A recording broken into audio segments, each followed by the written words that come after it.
Welcome to dust history. Before the blade ever touched her neck, they had already destroyed her. Marie Antoinette, the woman all of France had learned to despise, wasn't just going to die. She was going to be erased, humiliated, broken down piece by piece until nothing remained but a hollow shell ready for execution.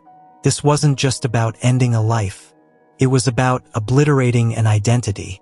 The Archduchess of Austria, who once dazzled Versailles with her laughter, who wore gowns worth more than most families would earn in a lifetime, was about to walk a path backward from golden throne to blood-soaked scaffold. And what happened to her in those final months, those final days, those final hours, was designed to be worse than death itself. If you've ever wondered what really happens when an entire nation turns against one woman, when power becomes powerless, when a queen becomes prisoner number 280, then stay with me. Because the guillotine was mercy compared to what came before it. This is the story they don't teach in history class. The systematic destruction of Marie Antoinette, and how she faced it with a dignity that her executioners could never break. Comment below where you're watching from, and hit that subscribe button. Because what you're about to hear isn't a fairy tale. It's the documented horror of a woman who lost everything, yet somehow found her final crown in the ruins of her life. The nightmare began in the early hours of August 2nd, 1793. While Paris still slept under a heavy darkness, they came for her. Not with ceremony, not with dignity, but like thieves in the night. Marie Antoinette was ripped from the Temple prison, torn from her children's arms, denied even a moment to hold them one last time. Her daughter Marie-Therese fell to her knees, screaming, clawing at the guards. Her son Louis Charles, barely 8 years old, cried out for his mother until his voice broke. She reached for them, begged for just one more embrace, one more kiss. The guards shoved her backward. Within minutes, she was gone, dragged through dark corridors and loaded into a closed carriage.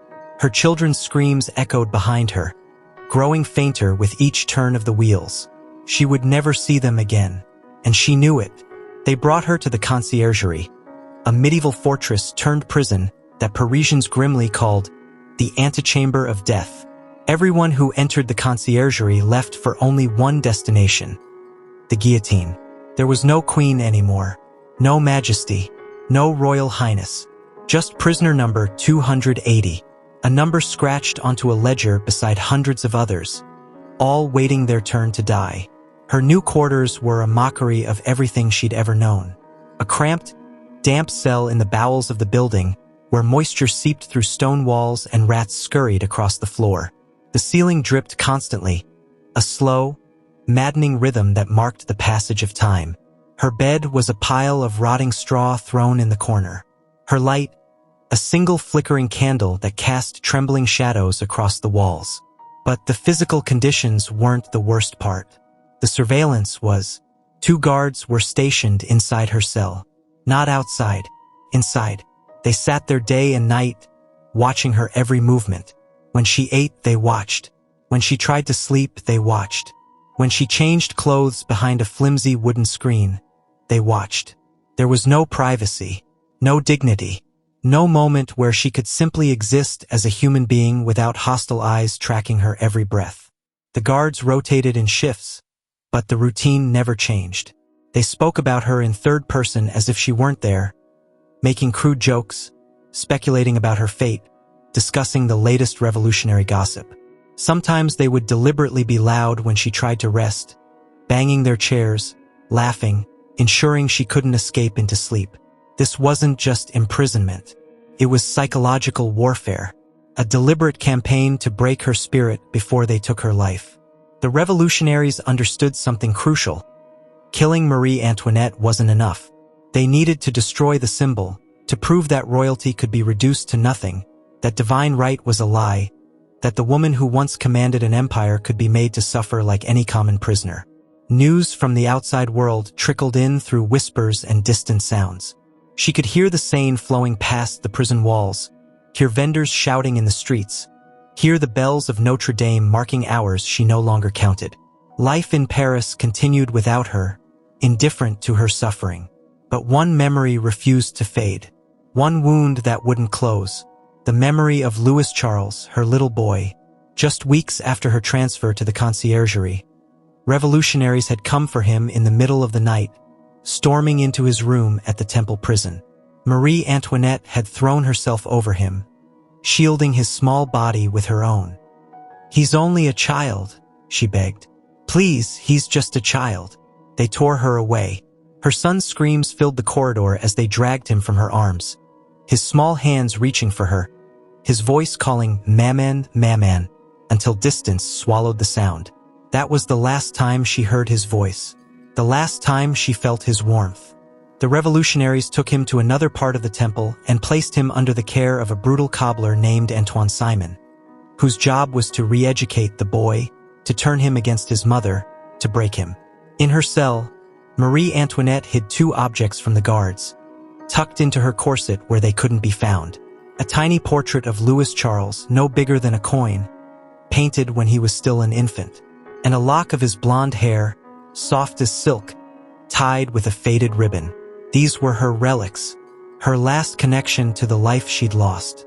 At night, when the candle burned low and the guards dozed, she would touch them, whispering her son's name like a prayer. The only source of kindness in that stone hell came from an unlikely place. Rosalie Lamerlier, a young servant assigned to bring the prisoner her meals, began to show her small acts of humanity. Rosalie later wrote that the queen only truly broke down when she spoke of her children.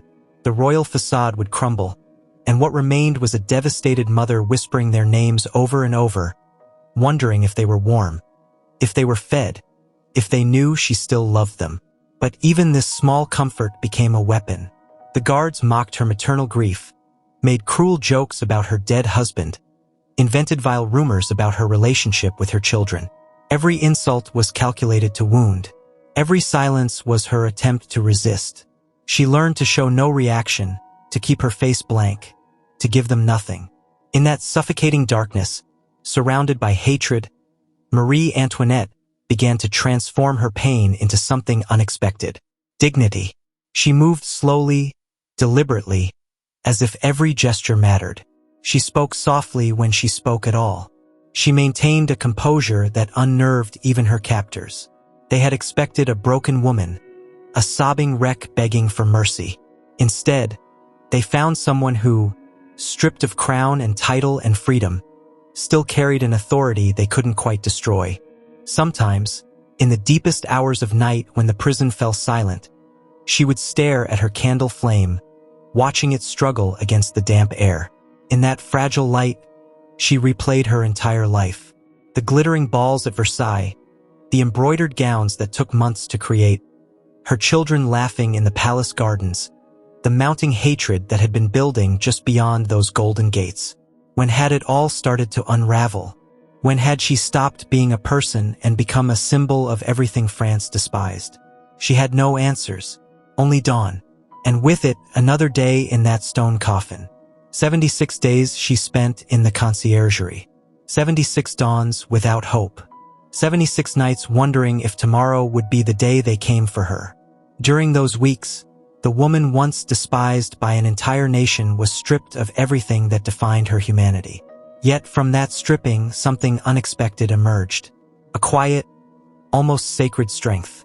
A dignity that appears only in those who have lost everything and therefore have nothing left to fear.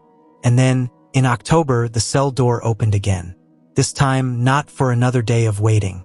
This time, they were coming to take her to trial. In the dim hours before dawn on October 14, 1793, the iron door swung open with a sound that echoed through her bones. This wasn't another meal delivery. This wasn't another rotation of guards. This was the moment she'd been dreading and, perhaps, quietly expecting. They were taking her to face the revolutionary tribunal, France's version of justice. A justice that had already been decided long before she ever entered the courtroom. Marie Antoinette was led through the corridors of the Conciergerie, surrounded by armed soldiers whose boots clattered against stone like distant thunder. She wore the same black mourning dress she'd put on after her husband's execution, faded now, stained with the dampness of her cell.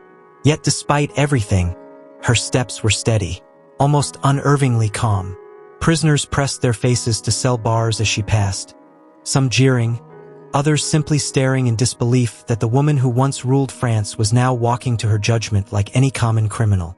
The revolutionary tribunal was packed with spectators who had arrived before dawn to secure their seats for the greatest show the revolution could offer. The room looked more like a theater than a courtroom, with flickering torches casting dramatic shadows across the judges' faces, rigid and expressionless as death masks. And across from them, on a plain wooden bench, sat the woman who had once been Queen of France. No jewels now, no crown. Just a thin, pale figure whose quiet dignity seemed to fill the entire room.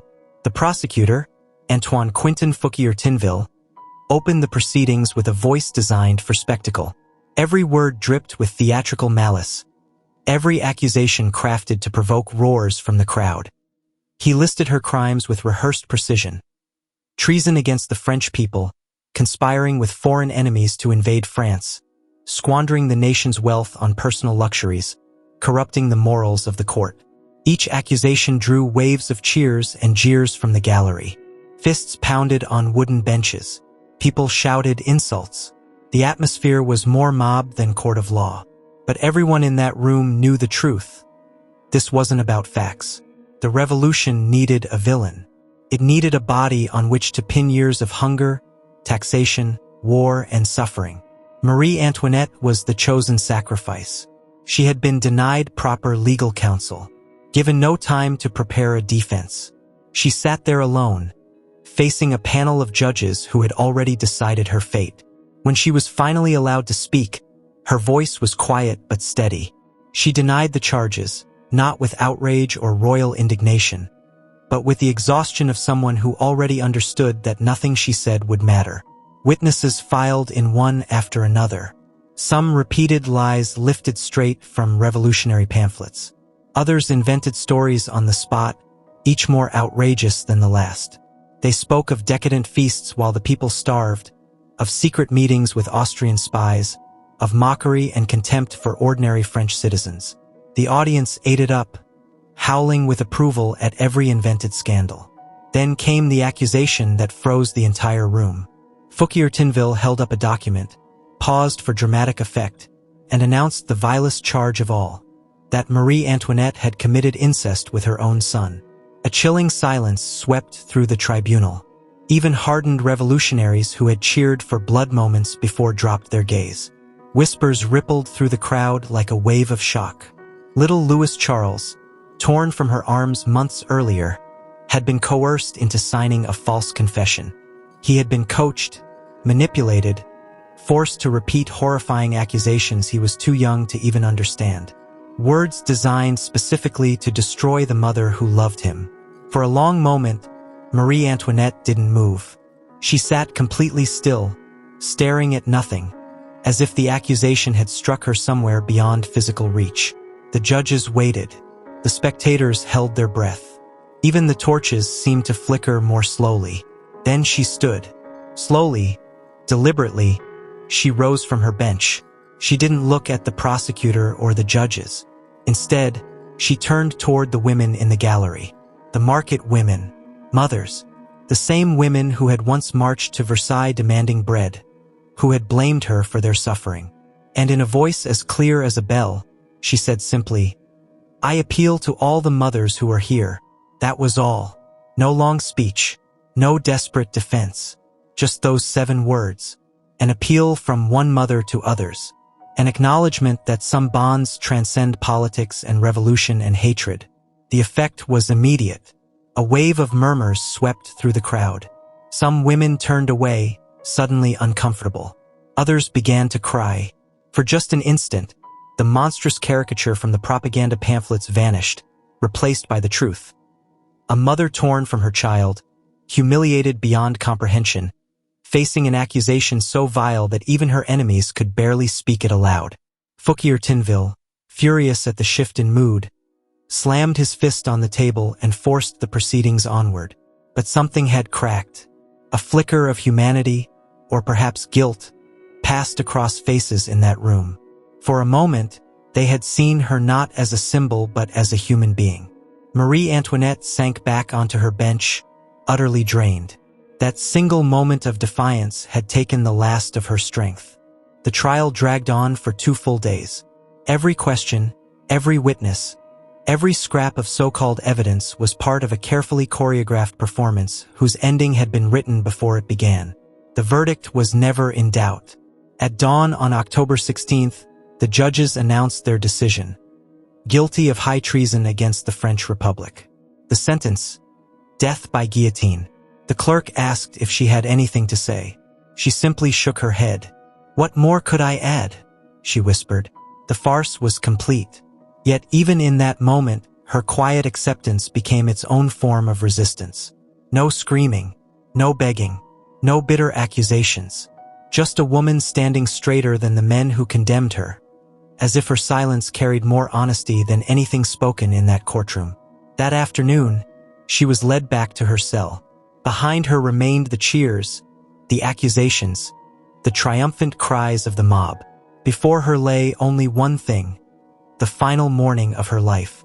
Night fell over Paris on October 15th, 1793, and cell number 280 of the Conciergerie was swallowed by a heavy, suffocating darkness. The silence was so complete that even the dripping water from the ceiling sounded like a clock counting down her final hours. Marie Antoinette returned from her trial pale and trembling, yet her face held a strange peace. Not the peace of hope, but of someone who had fully accepted the end. Rosalie stayed close, offering her soup and bread. The queen refused with a gentle smile. "I need nothing more, my child. Everything is finished for me." For a long while, she sat at the small wooden table, watching shadows dance across the damp walls. The Seine murmured outside. Guards paced beyond the door. Then she reached for a quill and paper. Her hand shook, but her handwriting remained steady as she composed a letter to her sister-in-law, Madame Elizabeth, the only person left to whom she felt genuinely connected. In that letter, she wrote nothing of vengeance or injustice. She wrote of forgiveness. She begged Elizabeth to care for her daughter, to pray for little Louis Charles, to never hold him responsible for the words he had been forced to say. "He was misled," she wrote, "used as a tool by those who wish to torment me. Tell him I do not blame him. Tell him I pray for him. Tell him that even in heaven, I will still be his mother." With every sentence, it was as if her spirit slowly pulled away from her exhausted body. The letter became her moral testament, her final whisper to the world. But her words never reached their intended recipient. Revolutionaries seized the letter and buried it in their archives, where it remained hidden for more than 2 decades before being discovered. When she set down the quill, she stared at the candle, its flame barely clinging to life. Melted wax trailed across the table like frozen tears. Rosalie noticed and began to cry. "Do not weep," Marie Antoinette told her softly. "We must die as we have lived, decently." Near midnight, footsteps returned. The final order had arrived. The guards delivered it with a tone so cold and ordinary it could have been announcing breakfast. Marie Antoinette simply nodded. No plea for mercy, no tremor of fear. Before they closed the door, she asked for one moment alone. Kneeling on the stone floor, she prayed, not for herself but for her children. In that moment, she was no symbol, no monarch. She was simply a mother preparing to let go. By the time she rose, dawn was slipping through the crack in the wall. Paris was waking up, indifferent to her sorrow. In the streets, people discussed bread, politics, and the coming execution, unaware that the woman who had once been the center of Europe's grandest court was quietly fixing what remained of her hair, wiping her face, and preparing with eerie calm for death. Before drifting into a brief, restless sleep, Rosalie heard her murmur, "May God give me the strength to die with courage."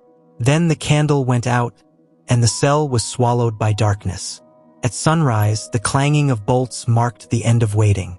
October 16th, 1793. The day had come. The morning broke over Paris under a heavy, icy fog, as though even the sky hesitated to witness what the next hours would bring. In cell 280, Marie Antoinette stirred before the guards arrived. She had slept perhaps an hour, her head resting on the same table where her unread letter still lay. Rosalie appeared with swollen eyes and a cup of water. "Would you like breakfast, Your Majesty?" Marie Antoinette gently shook her head. No. Once I am gone, I need nothing more. At precisely 6 in the morning, the locks turned. The door opened. The jailer announced bluntly, "It is time." 3 men entered behind him. A clerk, a National Guard officer, and the executioner, Charles-Henri Sanson, accompanied by his assistants. Everything had been prepared down to the smallest detail. This was a ritual of stripping away her last fragments of dignity. A guard informed her she must change clothes, remove the black mourning dress she had worn since her husband's death. That dress was more than fabric. It was her memory, her last connection to the life that had been stolen from her. She quietly asked for privacy. "Sir, please allow me at least that." The guard laughed. "There are no queens here." She was forced to change behind a poorly placed screen while they watched. They handed her a plain, rough white linen gown, the color worn by the condemned on the brink of death. The woman who once wore silk and diamonds now stood before them looking almost ghostly in a garment not her own. When she finished dressing, Sanson stepped forward, his voice flat. "Your hair must be cut, madam." She didn't protest. She simply bowed her head, her bound hands folded over her skirt. An assistant grabbed rusty scissors and brutally hacked off her hair. White strands fell to the floor like fragments of her past. Once golden blonde, her hair had turned pale in prison, bleached by grief and time. The cutting wasn't just preparation. It was ritual humiliation, the final step in erasing her identity as a woman. When it was over, a guard approached holding thick rope. "We must bind your hands." Marie Antoinette looked up, stunned. "Why? My husband, the king, was not bound." No answer was given. Her wrists were tied so tightly the rope bit into her skin. She swallowed a sound of pain but made no complaint. Before leaving, she made a request once unimaginable for a queen. "May I relieve myself for a moment?" They nodded with disdain. Even the most basic human dignity had become part of the spectacle. When she stepped back into the corridor, the men straightened. Sanson said solemnly, "We must go." Marie Antoinette paused before Rosalie. The young woman trembled, unable to speak. The queen looked at her with genuine tenderness. "Do not weep for me. I have suffered too much to fear death. God bless you." Then she walked toward the exit. As she passed through the corridors of the Conciergerie, guards removed their hats. No one dared meet her eyes. It wasn't fear. It was something else. An involuntary respect. Something in her presence commanded silence. When she reached the main gate, she saw it waiting for her. An open, rough wooden cart. The same kind used for criminals and thieves. There were no exceptions. Her husband had been taken to his death in a closed carriage. She was offered up for public display. The morning air bit sharply at her skin. The bells of Notre Dame blended with the rising shouts of people already filling the streets. She climbed into the cart without help, her wrists still bound. For a brief moment, she lifted her face toward the gray sky, inhaled deeply, and whispered words only Rosalie could hear. "Now my peace begins." The courthouse doors groaned open. The cart began to roll through the crowd, and her final journey had begun. The wooden cart creaked through the Paris streets, dragged by 2 exhausted horses. Inside it, Marie Antoinette stood upright, the wind tugging at her plain white gown and her cropped hair. She looked like the final performer in a tragedy whose ending everyone already knew. The slow ride from the Conciergerie to the Place de la Révolution lasted just over an hour. For the thousands crowding the streets, it became a procession. They wanted to witness her fall. They wanted to see her broken. Some hurled insults. Others tossed rotting vegetables.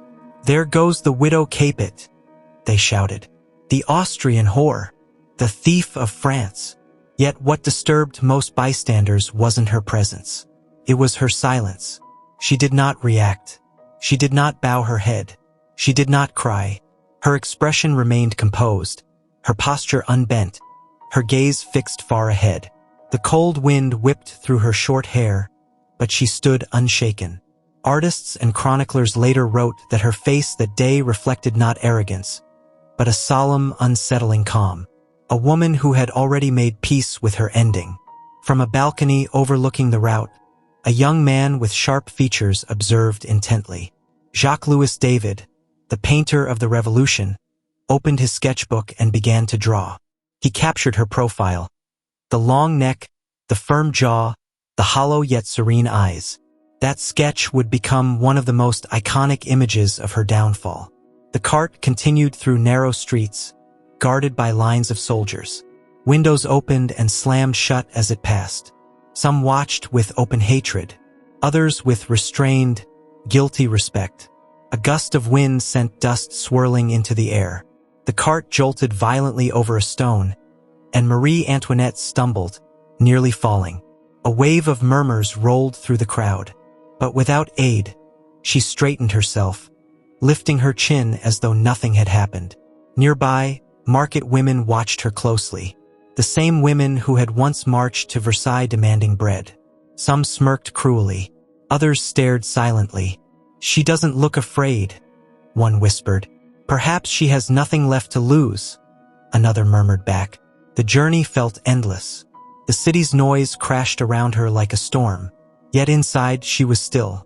While the crowd saw a humiliated queen, she felt something different, something unexpected. For the first time in years, she felt free.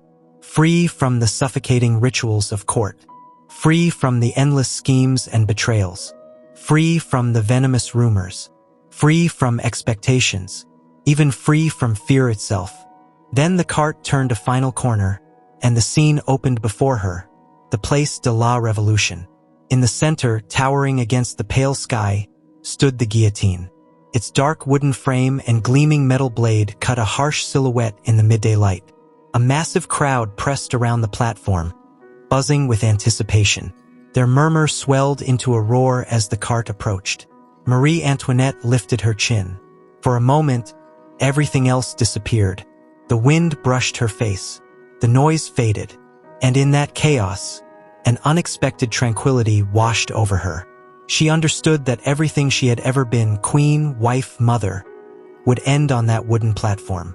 But she also understood that her story no longer belonged to the men who dragged her there. It belonged to her.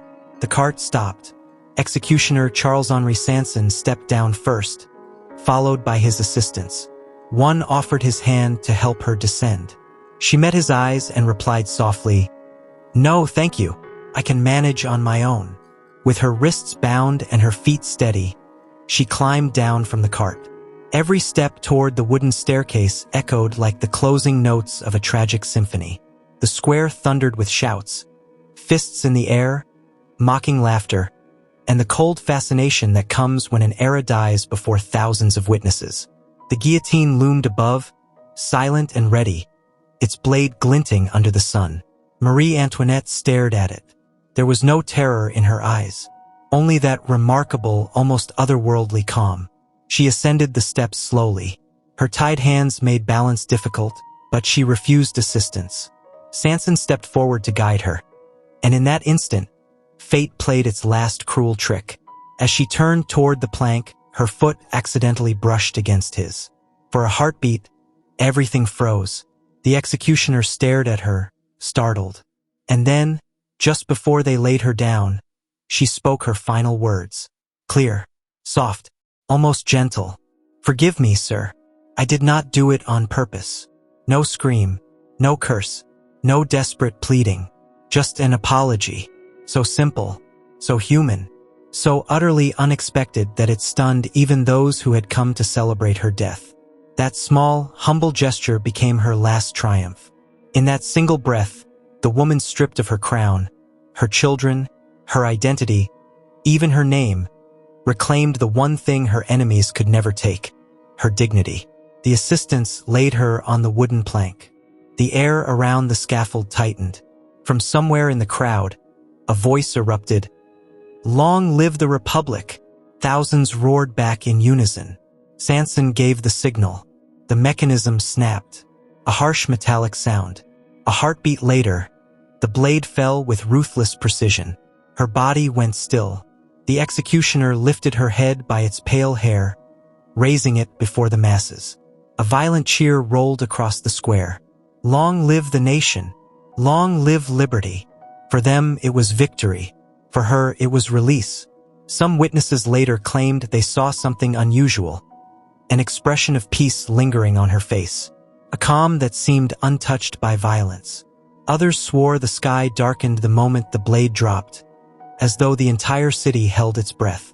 Her body was placed into a covered cart alongside the remains of others executed before her. No rites, no prayers, no coffin. She was taken to the Madeleine Cemetery and thrown into a mass grave among strangers. There were no flowers to mark the spot, no cross to honor her name, only soil and silence. The crowd eventually dispersed. The echo of marching boots faded. On balconies and rooftops, some lingered, staring at the empty space where a queen had fallen, unable to grasp that history had just shifted. But her story didn't end there. They buried her like a criminal, but her memory refused to stay underground. That quiet apology to her executioner, whispered in the face of death, slowly transformed into legend. Proof that even in the depths of cruelty, humanity can endure. Marie Antoinette, the foreign queen blamed for every misfortune, died with a grace no blade could destroy. The guillotine claimed her life, but not her spirit. In the moment the steel struck her neck, her dignity rose above the crowd's roar, above the hatred, above her own tragic era. In that eternal second, she reclaimed her true throne. If the story moved you, help this small channel grow by hitting that subscribe button and leaving a like. Share your thoughts about her in the comments below.